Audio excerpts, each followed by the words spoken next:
సర్కార్ నౌకరి కావాలంటే మినిమం 18 ఏళ్ళు నిండి ఉండాలి. అట్లనే కనీసం 10వ తరగతి అన్న చదివి ఉండాలి. కానీ రెండు లేకుండానే ఒకరికి సర్కారు ఉద్యోగం వచ్చింది. అది కూడా 6వ తరగతి చదువుతుండగానే వచ్చింది. అగో గట్లెట్లంటారా? అయితే ఈ వార్త పురాగా చూస్తే ముచ్చటేందో మీకే సమజైతది.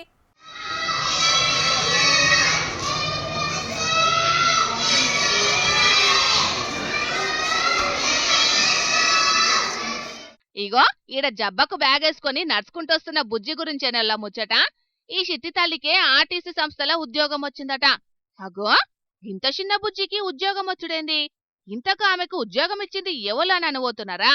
అసలుకైతే ఆ బుజ్జి తల్లికి ఏ ఉద్యోగం రాలేదు. చక్కగా 6వ తరగతి చదువుకుంటోంది.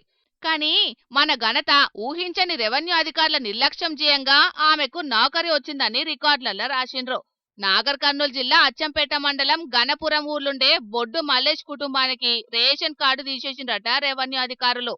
అగో గిన్నేండ్ల వట్టిలేంది గిప్పుడే నా రేషన్ కార్డు ఎందుకు తీసేసిండ్రని మీ సేవ కాడికి పోయి అడిగిండ్రట.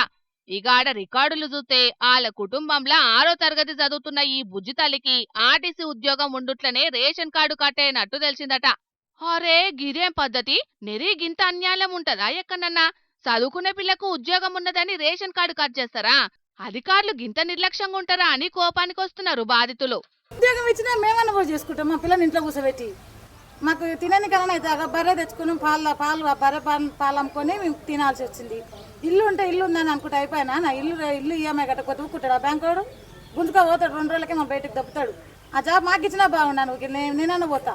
నేను 10 పాస్ ఇంటర్ డిగ్రీ వరకు చేసిన నేనన్నా పోతా. ఒక మరిగా అధికారులు చెప్పినట్లు ఆ ఉద్యోగం మీద ఇస్తే ఆ పనైనా చేసుకొని బతుకుతామని అంటున్నది అక్క.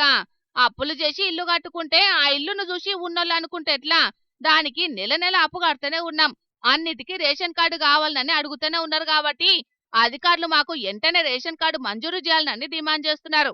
చూడాలి మరి అధికారులు ఏం చేస్తారనేది.